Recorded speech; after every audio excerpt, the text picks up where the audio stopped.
What's up, Men's Physique fans, and welcome back to another video. The Chicago Pro just wrapped up, and it's safe to say it didn't go as many of us likely expected. The much anticipated return of Sadik left a lot to be desired and has the men's physique community asking what happened to one of the greatest men's physique legends of all time. Going into the show, Sadik was an overwhelming favorite. Even though he hasn't graced the stage in over a year, the updates that he was posting leading into the show had the men's physique community absolutely buzzing. So we're going to quickly break down his individual routine, and then we're going to go through the comparisons where he ultimately ended up placing 6th place after, again, being an overwhelming favorite going into the show. The first thing that I see when Sadik initially walks out is just how big and full that he is. And for somebody who is lacking detail through the midsection, you can still see a lot of vascularity, which is something that typically don't go hand in hand. But nonetheless, as he starts to pose, especially in his front shot, you really do see how uncomfortable it looks. It looks like he is kind of breaking his hip a little too much.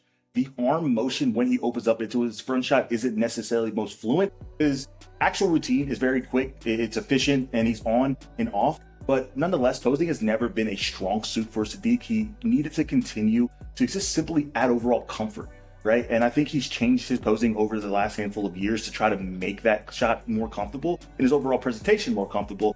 But again, one thing that I will say is just he needs to continue to improve the fluidity of his actual posing. All right, guys, so let's move into comparison round. So this is the first call outs. So the first thing that I noticed in his first call out is there's a lot of different kind of physiques that still match the men's physique division. So when I'm looking here, same thing, Sadik opening up into his original front shot. This looks a little uncomfortable. His arms look wide. Now, don't get me wrong, he has very wide lats, but it still doesn't feel comfortable when you're looking at it with your eye, right?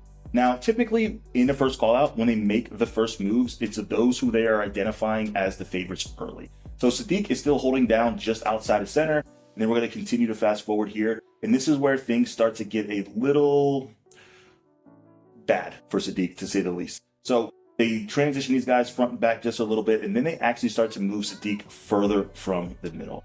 And then before we know it, he is continuously moved and compared with guys who are on the outside. The one thing that I noticed that really started to hurt Sadik on stage was an inability to hold shots for an extended period of time, and then that also equated to an exaggerated amount of sweating. And I'm telling you guys right now, the judges do not want to see you guys begin to sweat on stage. It just simply shows that you're almost out of shape and there's still a layer of water that needs to come off. And that's exactly what his physique looks like right now. It just looks like he filled up a little too much, and this is what we call spill, right? Again, he's full, and that leads to a lot of desirable shots. Like, he just looks good when he initially walks out, but as he contracts the muscle, there's not much pop to it or much detail. And that's the thing that I'm noticing here, mainly with Sadik, just a lack of detail, especially through the midsection. The Sadik we all love and known over the years is there and significantly improved. It's just not being shown and represented on this day, but you can see it throughout shots. You know, he holds it for a second and then he lets it go, holds it for a second, and then you see the glimpse of it. But again, like I said, the Sadik that we all were hoping for just didn't end up showing up on this day. I've already seen a lot of rumbles about people talking if Sadik is washed up or if he's even going to be able to compete in the current men's physique division. My answer to that is absolutely it is. This one showing does not justify who he is. I've competed with Sadik. I stood on stage with Sadik. I have seen his ability to be full and conditioned while at the same time. He nailed that look, and I was blessed enough to be more superior on that day, but it doesn't change the fact that the Sadik that I went against in 22, he is much improved now. When I look at this physique, bigger, and again, still conditioned. I can see leading into the show, but right now he just didn't nail it. And that's what it comes to bodybuilding. That's what separates you, is your ability to nail it on that day. When I look at the physique of Sadik leading into the show on social media compared to what he was on show day, there's no question it did not match the comparisons and the updates leading in. But I am a firm believer that this version of Sadik is within the version of Sadik we're seeing on stage. Again, it's just a combination of nailing the peak and making sure you don't do too much. I remember seeing Sadik on his YouTube video going into the show, ordering a burger, fries, which is totally fine. It's traditional. Some people believe in it, some people don't. But I'm sure he's done it in the past, right? He's probably just not throwing something in for the first time. But he also got cheesecake and, you know, things that I probably wouldn't recommend as a coach personally to my clients going into the show. I'm not sure how much cheesecake he had in preparation for this show, but I can't imagine it's enough to actually justify it. But nonetheless, Sadik is a legend. I'm not going to sit here and question it, but I definitely believe that Sadik can absolutely keep up with the modern day men's physique. He's just going to need to nail his look because he has the size. We obviously know he has the conditioning. He brought up his back. It's just kind of combining everything on one and just nailing it. Before I get out of here, guys, I do want to take a quick minute. For those of you who have supported me on my personal channel, I cannot thank you guys enough. Men's physique videos and men's physique recaps are something that I've truly found a passion in. And I've actually gotten inspired by my good friend, Hart McGrath. When I had a conversation with Hart and he let me know that he was no longer interested in creating content for the men's physique division, I'll be honest, I wasn't happy.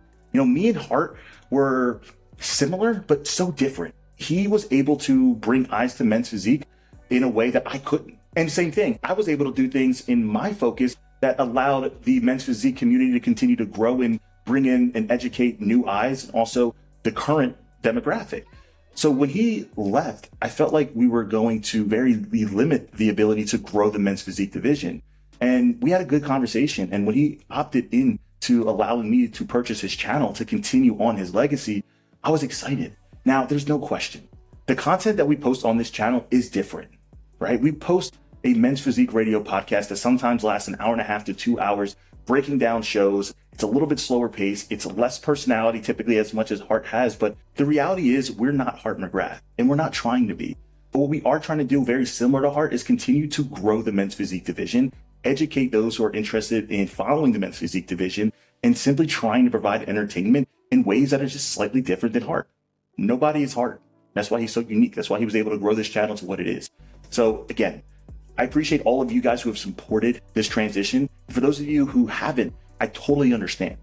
But I do ask, try to keep the negativity away from this channel because we are trying to continue to build positivity in the men's physique division. And I completely understand if you no longer want to subscribe to the channel. I'm not here for the number of subscribers. We're here to continue to add value. And again, that's what we're aiming to do. So as always, we appreciate you guys. We love you guys to the moon. The men's physique division is heating up. We had a crazy Chicago Pro. And I'm going to recap that on my personal channel, Alex Toplin Fitness. So if you haven't already subscribed there, you're absolutely going to love these style content videos. Very similar to how Hart used to do it, a little bit more faster paced. And again, I'm telling you guys right now, continue to watch the men's physique radio videos because they are just getting started. We will see you guys in the next one. Peace.